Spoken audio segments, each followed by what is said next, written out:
Hello, welcome to another edition of the Pace Report. I'm Brian Pace, reporting live here at the famous Birdland Jazz Club here in New York City. Blessing the band stage for the very first time, performing in 2 years, and coming to America since this COVID-19 pandemic took place is pianist and vocalist Dena DeRose. Now, right before the pandemic broke out, she recorded a brand new recording which is now available out on iTunes and Amazon, titled Ode To The Road, which features special guests including a.k.a. jazz master Shelia Jordan, the legendary Houston person, and trumpeter Jeremy Pelt. Now, on this recording, she's taken some modern songs and revisioned it to make it hers. And part of that was by way of the legendary Houston person, which we're going to talk about in our interview. Also, we're going to sit down and reflect on the life of Shelia Jordan, who's influenced endless musicians and instructors, including Dena, who's the jazz instructor and helped create the Jazz Institute in Graz, Switzerland, which she's been teaching there for close to 20 years. Also, we sit down and talk about the art of perfecting and putting interpretation in song. Tonight, she's going to be playing with her trio featuring the great Matt Wilson on drums, Martin Wynn on bass, and special guest saxophonist Virginia Mayhew. So sit back, relax, and enjoy highlights of the official New York record release performance of Dena DeRose playing music from her current album, Ode To The Road, here at the Birdland Theater, here on the Pace Report, here in New York City.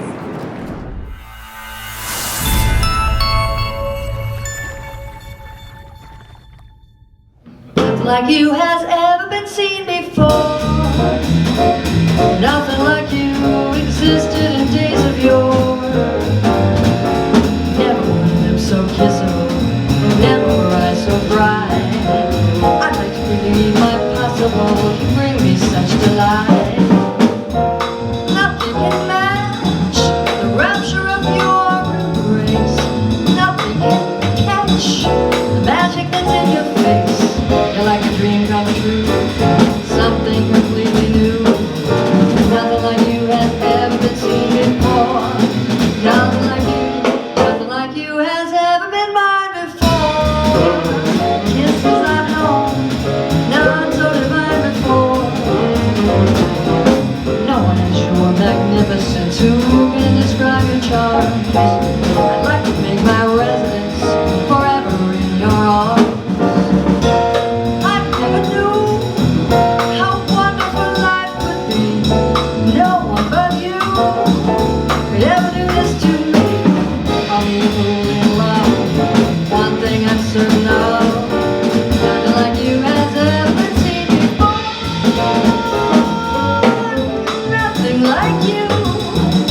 Nothing like you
so glad to see you again.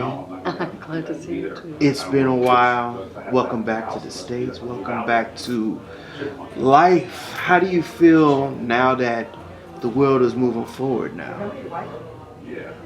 It's slowly moving forward, but at least it's moving forward into this whatever new normal, you know.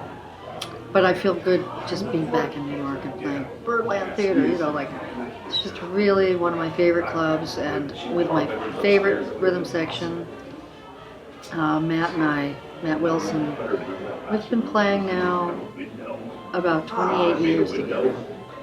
And Martin's going on around 20. So it's not that we play all the time, but when we do, from note one, it's like we didn't miss a note and say even a year, because 2019 was the last thing, and then we recorded my newest CD, Ode To The Road, a few days later, and then that was it, right? And then COVID came, and we had a gig in Miami just like last week and a half ago, and we hadn't played since then. Really, from note one, we were just... It's like riding a bike. Yeah, It's like riding a bike. It's just incredible. It's great. This new record is special because actually I had to digest it twice. I had to play it twice. And I noticed that you took a departure from the Great American Songbook and you decided to choose some very different songs. And you also have some very special guests on this album. Mm-hmm. First, then we have the legendary a.k.a. jazz master, Miss Shelia Jordan. How did that come about? Well, Shelia, you know, I took a professorship in Austria 16 years ago, and I'm heading the jazz voice department. I'm the only one there. It's not like I'm heading anybody, but we have a little team of people that teach the jazz singers, and that program was started by Shelia Jordan in the late 80s. So different singers went there to teach, like for a semester. Sheila would do it a semester, Jay Clayton would do it, Mark Murphy, Andy Bay, Tom Lellis, Michelle Hendricks. All these different people would just take one semester and teach. Finally, it became a university, and they wanted someone there full time. And I auditioned for the gig.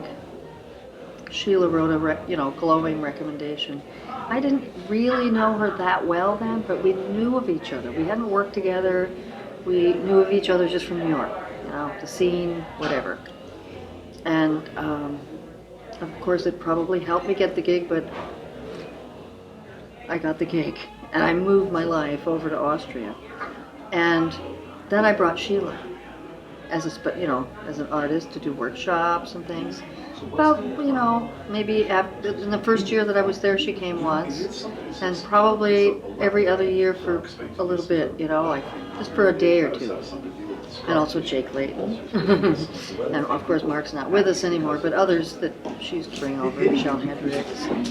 And Sheila and I just started connecting more and more, and I played for her a little bit way back in the 90s when she taught at City College, filling in, subbing for Ray Gallen, who used to play that class. I think I did it maybe only once or twice. And even then, I was just a pianist, subbing for Ray Gallen.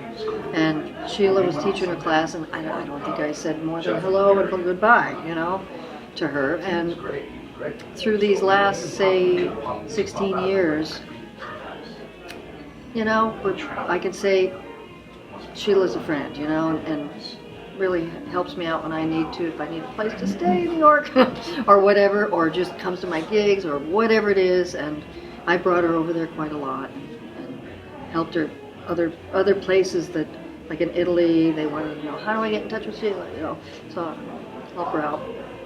She doesn't need it. I mean, she's busy all the time. All the Still time, at what, yeah. 93? Yeah. Whatever, Yeah. traveling the world. Coming up, because I was just with her a couple weeks ago, and I said, so Sheila, you got some work? And she's like, gets her date book out, oh yeah, I'm going to be down in Florida in March.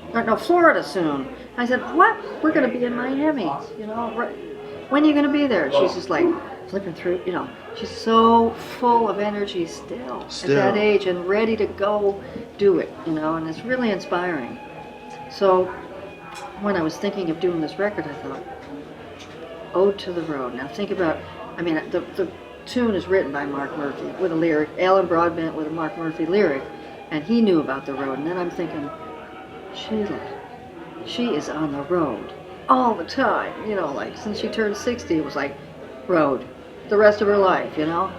And so I had to ask her, and she was like, of course, yes, you know. And then I said, so what do you feel like singing? She goes, well, how about we do, and how about we do, and those are the songs, 2 songs that we sang, Small Day Tomorrow together, and then I sang All God's Chillin', and she put, well, she's her idea, she put, I'm pretty good, right? All right. Lester, I don't have it, doesn't have Left Hand, no, Lester Leaps In, one of those, my brain. Anyhow, I really haven't done the tune since we recorded it, because who am I going to sing it without stage here? You know, it's like really, it works out to be such a great, she's got great ideas. So it was really her idea to do that, and really, she came in, one take, done. She's a master. Were you recording that? Seen that? You know, another thing that I love about Sheila is that I've seen her teach. I've seen her do her seminars, and she wants all of her students to become very hands-on as the performance part, and that's something that's almost kind of missing now in the institutions and in the college. And you're a professor now. Oh, we have a class called Stage Presence, and it has 3 years of level.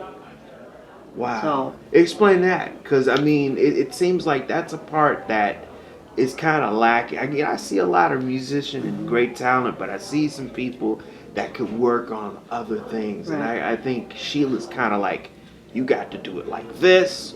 You have to put yourself into this. And yeah. Is that basically what you're trying to do with that as a professor? Well, I mean, stage presence, you know. There are 3 levels, stage presence, 1, 2, and 3. And the first 2 years, my colleague Annette Giesriegel, she's a vocalist out of Austria, and went to that school and studied with Sheila, Mark, everybody. And so she was teaching there 1 year before I got there, teaching this class called Body Works, meaning she was doing some yoga and breathing with the students. And so we just thought to sort of, I don't know, bring it a little more into what we do on stage. And yes, the first 2 years is a lot of yoga and breathing techniques and presence work. And then, and with performance in the second year, maybe even in the first a little bit, really standing up in front of a class and just singing a cappella a song. That takes a lot of nerve, you know, it's not easy to do. So they work on these things, getting rid of the voices in the head, all that, you know. If you're gonna do this, you have to do it. Yeah, you can't have those voices in the head telling you, oh, you suck, or what was that, or oh, there was a mistake. No. So we work on that for the first 2 years, really. And then the third year is a hands-on, meaning really hands-on. We have a rhythm section, and the singer has to lead them spontaneously. So no written out arrangements. Many schools I go to, and I do workshops all over, these days, it seems everyone wants to arrange so much so that there's hardly any improv in it, right? Especially in sort of like a lot of the European schools. They have this lacking a little bit of the improvisation sometimes. And improvisation meaning not only just blowing over the changes, but improvising a spontaneous arrangement.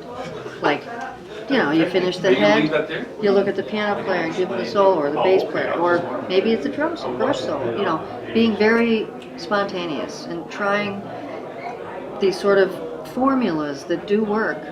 You look at the Oscar Peterson Trio, there's some of that stuff that really works. Shirley Horn, or Ahmad Jamal, or all these arrangements that really work, and we take those and we try to use them as tools to get from one section to the next, or to build an entire arrangement of a song spontaneously then.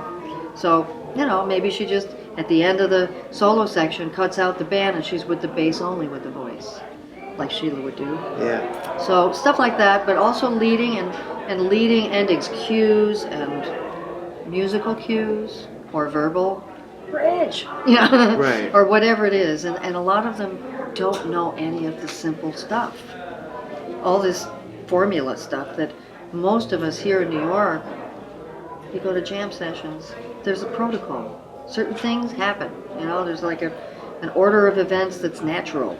And you learn that, and many of the students, they haven't really, these days, have any jam sessions to go to or get together and play. So this is their opportunity in this class to sort of use it, not like a jam session, but it's like a gig where you have a band that maybe the singer got sick and they called you to sing with them, and you got to lead them. So it's fun. Dena, there is a level of the songs that you present, going back to talking about your record. One of the things tonight that you did, and I really admire, is that you paid tribute to the great Bob DeRose. And speaking of Shelia, I have the Royal Bobsters, they did a record release here, and it was Andy Bay, her, Bob DeRose, and I'm thinking I'm missing somebody. I think I saw that here. It was remarkable that Bob was such an incredible wordsmith.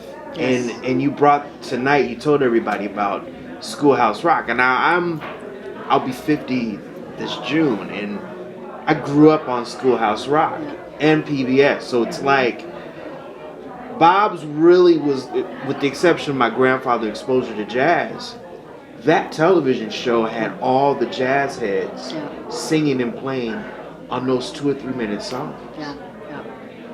What does Bob mean to you? A lot of the same. I grew up watching Schoolhouse Rock, and I didn't know who Bob DeRose was. I didn't know him until I moved to New York, and he was playing somewhere. Or actually, the first time I met him was at the Deer Head Inn. Okay. And that's on the way from my hometown, Binghamton, down to New York. And I remember learning about the Deer Head Inn. He lived up there. He lived. In that, I forget what it's called. Yeah, my brain. It's all right. Memory of some of those memories. But, Delaware Watergate. Okay. So, driving down through there, I learned that there was this club, and I stopped in one time, and who was there? He's playing and singing. I'm like, piano player, singer. I must have been like, I don't know. In fact, I didn't live here yet, because I used to drive from Binghamton to New York to go to Bradley's and sit for one set and drive home. And I told my mom I was going to the mall. It's a 4-hour drive down and back. Right. And I'd stay one set. But one time I remember I stopped because I learned about, I think I saw it in a pamphlet or something in New York, in a club, that said about the Deer Head Inn. And I stopped there one time, just because I think I needed gas or something, and then I wanted to look for the Deer Head Inn, and it was right near the gas stations. And I walked in, and it was him. And I hadn't ever seen another piano player singer, and I was blown away.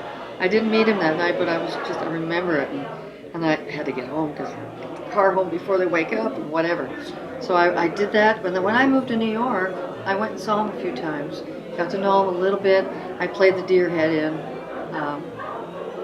probably about 20 years ago or so.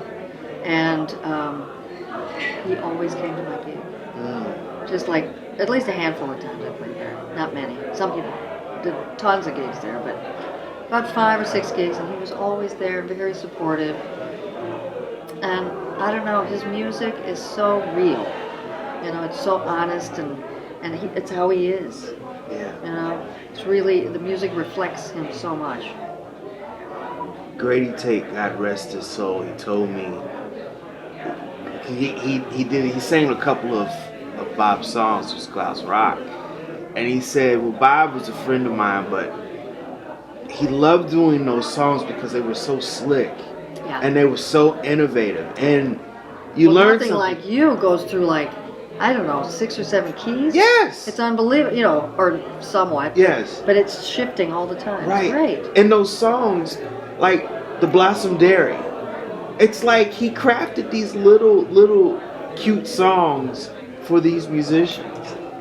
And it seems like, you know, Small Day Tomorrow is one of my favorite songs. That one and I'm Coming Home Baby. Yeah. Coming Home Baby.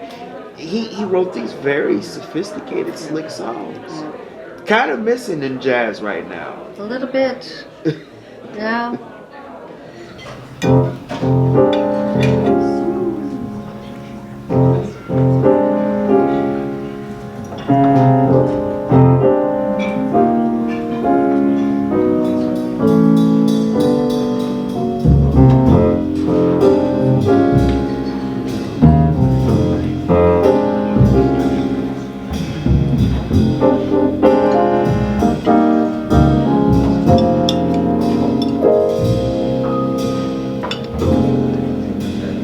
I don't have to go to bed,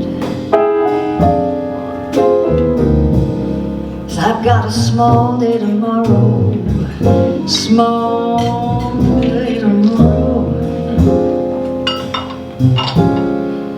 I don't have to use my head, 'cause I've got a small day tomorrow.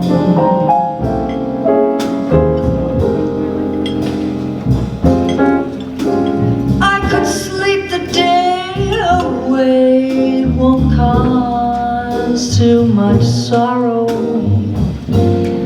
No, not tomorrow. 'Cause tonight this cat's gonna play.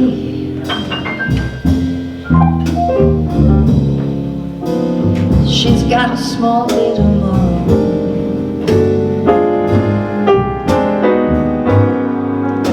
Now all you big wheels with all your big deals,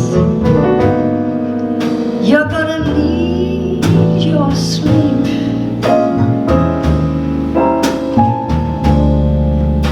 But I'm a dropout, and I would rather cap out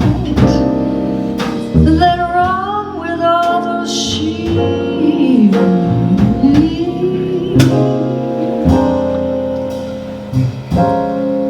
Honey child, tonight's the night. I've got a car I can borrow until tomorrow.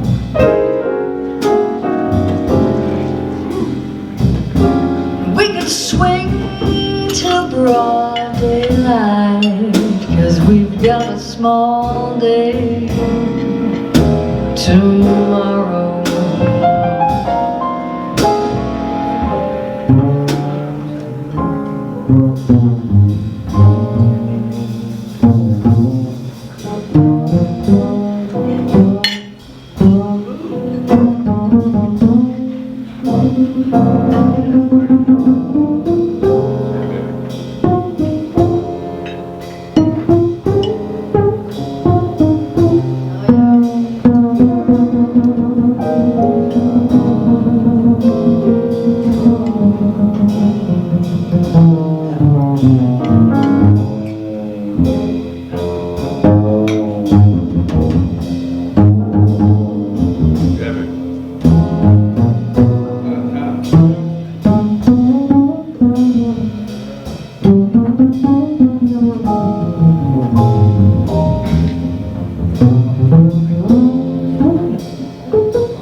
Now singing, or are you more comfortable playing? Because tonight the music fans got everything, but it seems like you are much more confident singing now with the piano complete. I've noticed that since the last time I saw you. Is there some validity to that? I don't know. Maybe.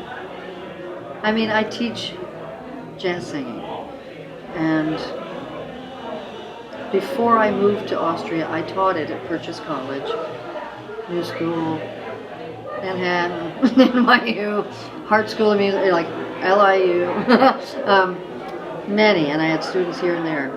But it was such a crazy life here, and students flying in and flying out, and driving up to Connecticut, going over here.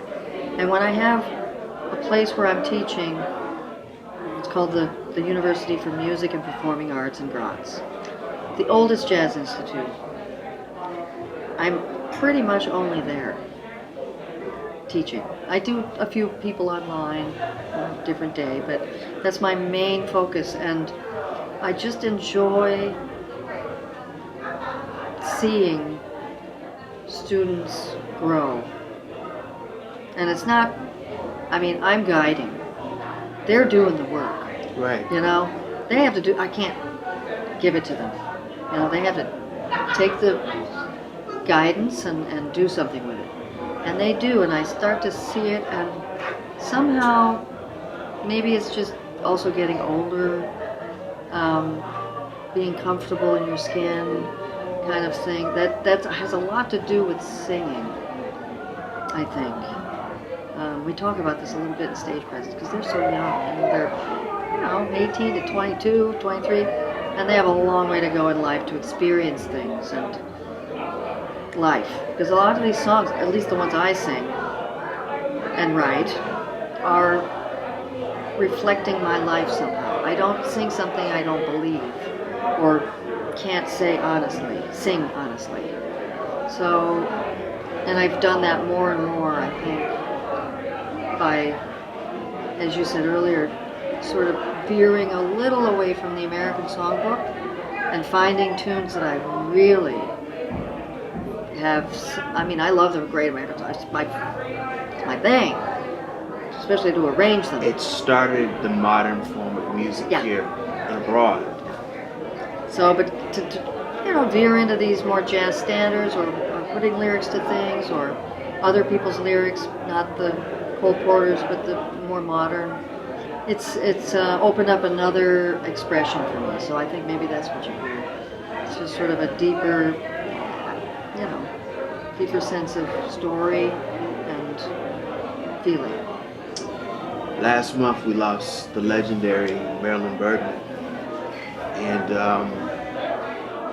piggybacking on what you're saying, Dionne Warwick told me something that it's kind of valid because stylist as she was, she told me that Walk On By, when she first recorded it, meant something different to her than when she does at her period of where she is right now. The Way We Were, when you think of that, you think of the movie, Robert Redford. It's symbolic, it's iconic. Did it mean something to you differently in 73 than it does in 2022? Yeah, I mean, Houston person brought that tune up when we were playing the Duc de Lombard in Paris for 3 nights. First night we go to sound check and he always got this stack of music. How about we do this one? How about we do this one? And he says, well, how about The Way We Were? And I'm like, The Way We Were? And he was like, yeah, that's a great tune. And I said, yes. And so we played it the first night, and every night after that, and we were on tour for a couple of weeks after that, every single night we had to do The Way We Were, because it was a song that I grew up with. Watching that movie, yes, it meant something different because the movie's great. But then, Houston does it in my singing key even, and I'm sitting there and I'm playing it for him. There were no words on the chart, and I remembered almost every one of them. I got home from that tour and looked up that tune and said, the next recording I do, I'm having Houston and that tune. And also The Days of Wine and Roses with the other one. It's the other Mancini. tune.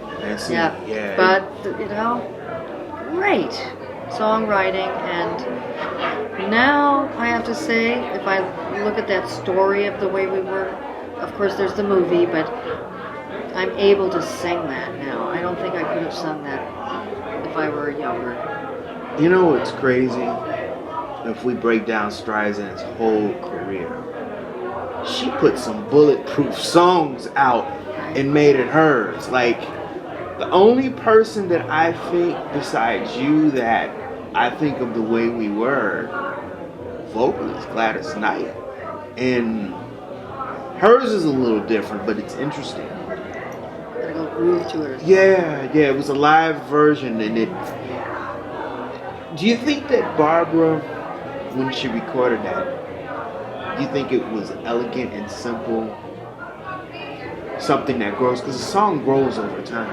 Do you think that it was meant to do that? Because I think now that song, I still hear it the same way I heard it as a little kid, but you hear it differently. Do you think that song still grew to what it was supposed to grow?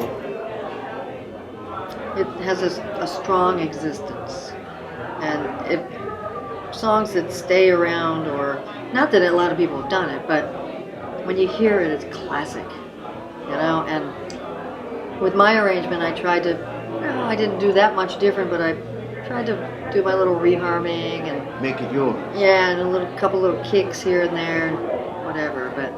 But mainly it was to tell the story how I feel the story now compared to before, because I don't think I even knew the story so much, but I surprised myself that time with Houston as I remembered these, so I knew it was embedded somehow, and that I had to like throw in some spice and some whatever, cook it up a little, and bring something a little bit new to it. So I hope I did that, yeah. That'll do it again for another edition of the Pace Report for the official New York record release of Dena DeRose's brand new CD, Ode To The Road, which is now available on iTunes, Amazon.com, and CD Baby. For more upcoming information for her tours, as well as to order her CD, you can visit her online at DenaDeRose.com. Also follow her on Instagram as well as Twitter and Facebook. I'd like to personally thank the staff and management here at the famous Birdland Theater here for their warm hospitality. People, please like, share, and subscribe to my videos here on YouTube, as well as Vimeo, as well as follow me on social media. I'm on Instagram, Facebook, and Twitter. Also, visit my website, thepacereport.com, for my weekly column, as well as my past segments. Until next time, remember, if it's in the groove, it'll make you move. Till next time, peace.